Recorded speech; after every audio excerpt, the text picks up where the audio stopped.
Mum wore the trousers in our house. And what trousers? Vast buff flan-girl corduroys, against which her buttocks strained with playful mystery. Like a gift-wrapped moon. Dad had to channel his displaced maleness elsewhere. So at the top of our loft ladder, in the cobwebbed recesses of our attic, he built himself an empire. He fashioned a kingdom of papier-mâché hills and fuse-wire trees, of resin lakes and cardboard villages, through which 00 scale Hornby trains rattled his tiny dreams to destinations of the imagination. It was a calm kingdom, a law-abiding kingdom, and Dad held dominion from the control panel at the centre, wearing a second-hand station master's hat and running his fingers over the points and the switches, feeling at their tips here, if nowhere else, the electric hum of power.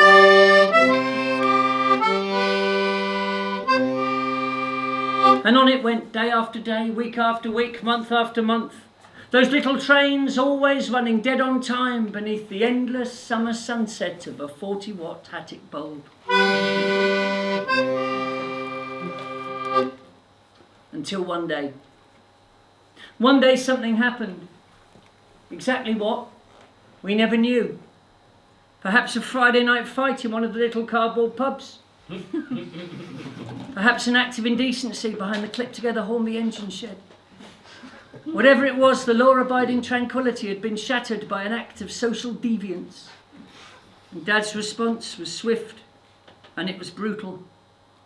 My brothers and I were summoned from downstairs to bear witness and in Dad's eyes learn something. And we stood huddled shoulder to shoulder, playing with ourselves and each other through our pyjama trousers for comfort. As Dad raged against his fallen Eden. With a swagger stick whittled from the thigh bone of a conscientious objector,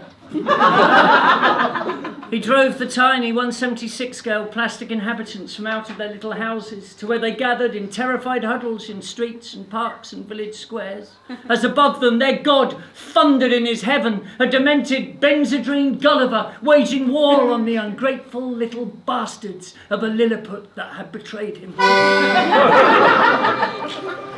And he swooped down his fingers, his fat sausage fingers like sweaty zeppelins, and scooped from amongst them men, women, yes, and children.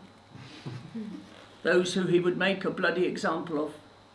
And then he marched them to the top of the nearest papier-mâché hill, and there, without trial, without ceremony, and without mercy, he strung them up. He strung them up from fish-wire nooses hanging from those fuse-wire trees, and then taking a packet of swan vestas from beneath his second-hand station master's hat, he struck a match, which he held aloft where it blazed like a terrible comet, before he swooped it down beneath the twitching crotch of one of his little victims. And with an evil hiss, a curl of thick black smoke twisted tortuously upwards against the endless, pitiless sunset of that 40-watt attic bulb.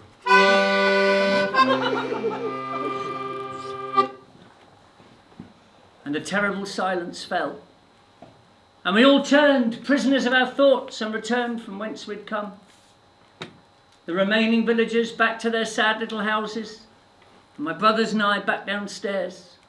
And in the womb of my bedroom, I wept. I wept and I wept for those little plastic victims and for victims of savage authority everywhere. And something in me died that night. A certain innocence was lost. And I turned to my bedside shrine, and I took down the little effigy of Valerie Singleton that I'd made from wax and string and real human teeth. And in my hot, angry hands, I remodelled it into an effigy of Mick Jones from The Clash. And then I slept. I slept, and I slept, and I slept.